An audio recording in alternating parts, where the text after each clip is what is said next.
a Assembleia Geral Extraordinária de sábado é importantíssima. Para as pessoas terem a ideia, os estatutos são como os alicerces sobre o qual o Benfica se constrói e se desenvolve. Uma Constituição, como a Constituição para Portugal, por exemplo. É verdade, é como que uma Constituição. Portanto, é a Constituição do Benfica, são os alicerces sobre os quais o Benfica se pode desenvolver mais ou menos. Portanto, é importantíssimo. Esta questão que o Jorge referiu do número de votos, eu diria que é, se não é a questão que mais diverge ou tem mais corrente de opinião, desde uma pessoa um voto a manter tudo como está, porque é uma questão dos mais antigos, existem todas as correntes de opinião. Eu penso que a proposta andou bem no sentido de aproximar, estou à vontade para falar, tenho os 50 votos, mas diria, em minha opinião, uma opinião de pessoal, e a mim me vincula, entendo que poderíamos ter ido um bocadinho mais além. Ou seja, de 3 para 50 votos, temos aqui um hiato de número de pessoas. Portanto, o meu voto vale mais do que o voto de 20 e tal, ou de quase 20 pessoas, e isto, para mim, diria que é uma tentativa, não muda nada. Muda alguma coisa. Para já, muda que algumas pessoas triplicaram ou duplicaram os seus direitos, o número de votos, e, por outro lado, eu penso que isso também foi indicado, e acho que é um dos objetivos, faz com que também exista uma atração para que mais pessoas participem, não só nesta Assembleia Extraordinária para votar, mas futuramente. Desde logo, a obtenção de consenso é um sinal de democracia, que a democracia está viva no Benfica e a democracia participativa. Não há, penso eu, historicamente, pelo menos nos tempos mais recentes, não só um grau de democraticidade em relação à discussão, como também da participação de várias correntes, por assim dizer, da opinião, porque todos queremos o mesmo, que é o sucesso do Benfica, e o melhor, é natural que uma proposta de consenso não agrade 100%, normalmente quando se chega a um bom acordo, é quando nenhuma das partes está pode declarar vitória absoluta, não é? Exatamente, não há vitórias, a vitória só uma será do Benfica. Eu fiz questão de dizer, a proposta de facto o upgrade é enorme, portanto, daria desde logo uma nota muito elevada e diria também que é inevitável que nós aprovemos estes novos estatutos. Depois, na votação na especialidade, alguns destes pontos, e estou convencido que esta questão do número de votos pelos sócios será uma daquelas que gerará provavelmente mais discussão. Para muita gente ficou ali um desconforto, vamos lhe chamar assim, utilizando o eufemismo, não importa recuar, mas de facto ficou um desconforto em relação ao modo como se processou em 2020 a questão das eleições com o João Noronha Lopes e o Luís Filipe Vieira. Que havia uma dupla, havia presencial e simultaneamente voto eletrónico. Depois umas imagens, depois houve ali, depois umas imagens disto, daquilo, depois também não houve a capacidade de comunicação e de explicar o processo. Muitas vezes é isto mesmo. Quando não há de facto uma clarificação das questões, seja por que motivo for, instala-se a dúvida. E portanto, eu diria que esta proposta é uma proposta no sentido da segurança e do controle efetivo, físico, tangível da votação, portanto, em urna fechada, por voto secreto, naturalmente, e acho que essa é a resposta. Eu dou a minha opinião, acho que o problema não está no voto eletrónico, acho que o Benfica tem que caminhar progressivamente para o voto eletrónico, eu diria já,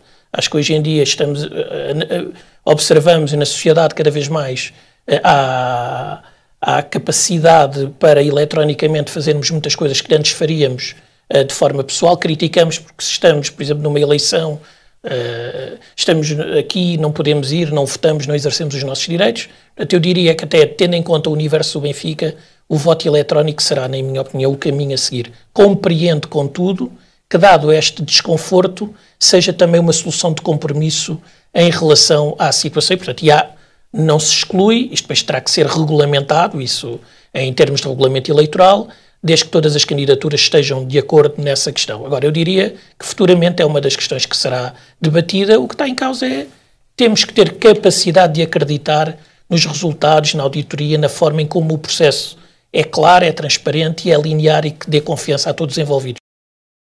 Mas parece-me justo esta questão da limitação dos mandatos, que pode, objetivamente, deixar de fora alguém que tenha sido bom presidente. Uma questão prévia, um presidente, nós temos ainda um bocadinho, acho que o futebol português, não só o Benfica, o futebol português irá evoluir neste sentido, desta ideia do presidencialismo, portanto, do presidente só, do presidente iluminado que decide tudo. Hoje o futebol, nós estamos a falar do clube, mas é acionista maioritário da sociedade, nomeadamente a SAD do futebol, que é o grande motor, até económico e não só, do clube, do Sport Lisboa, enfim, de qualquer clube. Portanto, nós cada vez mais caminhamos para uma profissionalização. Portanto, a questão de um presidente por si só, cada vez mais cairá. Nós temos exemplos do passado em que os presidentes tendem a ter cada vez menos, a ser o one-man show. Cada vez mais temos órgãos colegiais, temos cada vez, e acho que devemos caminhar ainda mais neste sentido, trazer pessoas das várias áreas, com provas dadas nas diversas áreas, e, portanto, cada vez mais nós olhamos para um presidente, é uma soma de uma boa equipa.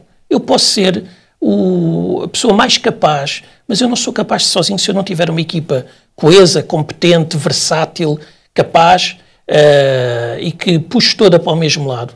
Eu não vou ser capaz de ser um bom presidente, seja de que clube for, do Sport Lisboa e Benfica ou de outro clube. Portanto, esta questão não é uma questão de injustiça. 12 anos é muito tempo. Até a pessoa que entrou no primeiro mandato e a pessoa que sai são pessoas completamente diferentes. Eu tive a oportunidade de ver o desgaste que estar na esfera de decisão de um clube, de uma empresa, de um grupo Benfica, de um grupo empresarial, com uma tomada de decisões e com uma pressão a todos os níveis, é muito desgastante. Portanto, esta limitação de mandatos é uma limitação que vai muito de encontro ao sentimento generalizado das pessoas. É bom mudar, não há eternização. Vocês sabem, eu, desde o primeiro dia que entrei, independentemente do tempo, disse sempre, e nomeadamente à minha equipa, não cometo nenhuma inconfidência, disse, meus caros, estamos todos aqui de forma passageira. Todos os cargos, funções, são passageiros, nada é eterno. Pode durar mais, durar menos. E aquilo que tem que ser a nossa capacidade é, eu entrei no ponto A e quando sair no ponto B, o ponto B é melhor do que aquilo que eu encontrei no ponto A.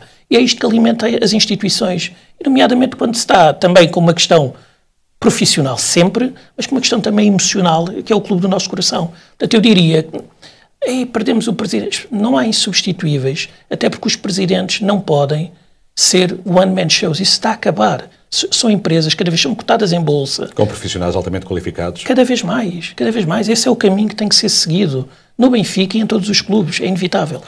Para quem acompanha o Benfica em Assembleias Gerais, desde a constituição da SAD, sabe que esse é um ponto de honra para os sócios do Sport Lisboa e Benfica.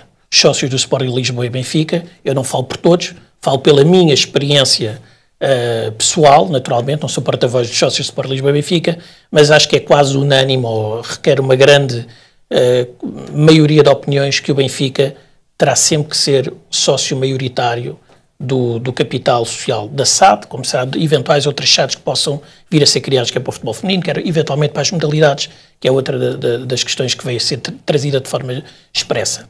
O que é que quer dizer? Aqui foi-se mais longe em 2 pontos. Por um lado, para além da questão de ter a maioria do capital social, falou-se a questão do controle, também de facto. Existem alguns instrumentos, não interessa agora aqui abordar, mas existem alguns instrumentos jurídicos que eu, mesmo não sendo maioritário, posso ter um controle através de acordos parasociais e outros mecanismos. Por um lado, isso foi bem feito. Por outro lado, existem algumas matérias nos estatutos que não podem ser alvo de revisão. E foi incluído esta questão da maioria do capital social. Portanto, caso seja aprovado, e eu espero que seja estes novos estatutos, eu penso que este ponto vai ser indiscutível. O que acontece é que eu, mesmo que quisesse mudar ou quisesse abrir a porta à possibilidade de não ter a maioria, teria que fazer uma primeira Assembleia Geral para mudar esta impossibilidade sequer de discutir e de mudar o tema. Uma das questões mais significativas tem a ver com a possibilidade de queda de direção em caso de duplo chumbo do relatório em contas. Como é que isto funciona? Bom, ou seja, quais são os passos até se chegar à queda e marcação de eleições imediata? Esta foi uma das questões que têm sido discutidas e que foram discutidas, têm vindo a ser discutidas não só de agora, que é, temos o relatório de contas, sendo aprovado ou não sendo aprovado, qual é a consequência da questão? Portanto, seria quase um ato inútil, a menos que tivesse uma questão política, uma questão de opinião pública adjacente. Então, encontrou-se esta solução em que, primeiro, perante uma primeira rejeição, ou chumbo, como lhe queiramos chamar, a direção tem a hipótese de seguir uma de 2 vias. Ou apresentar com correções, para assim dizer, melhorias e após o parecer do Conselho Fiscal, uma nova Assembleia Geral, pedir a marcação de uma nova Assembleia Geral para uma nova votação, em que, como é democraticamente e habitualmente feito, existe uma discussão acalorada muitas vezes, ainda bem que assim o é, ou então, em alternativa, pode entender não o fazer e entender que aquele microcosmos que votou negativamente por aquele relatório de contas não representará a opinião da maioria dos associados, dos sócios do Sport Lisboa e Benfica, e dizem, não senhora, eu vou pedir à mesa da Assembleia Geral para se marcar uma nova votação deste relatório de contas, em que do início ao fim do dia, sem discussão, as pessoas vão votar ao estádio. Portanto, alargar o leque da abrangência em relação à votação desse relatório de contas. Se for chumbado novamente, existe, a partir do momento da divulgação dos resultados, existe de facto, portanto, automaticamente a direção fica demissionária e será depois marcado um novo ato eleitoral.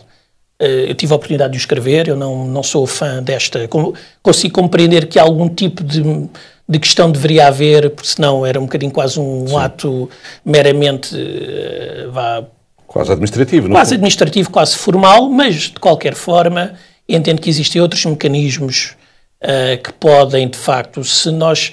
Existe uma expressão que eu ouvi um velho mestre que dizia: não podemos querer fazer entrar pela janela aquilo que o direito não quis que entrasse pela porta.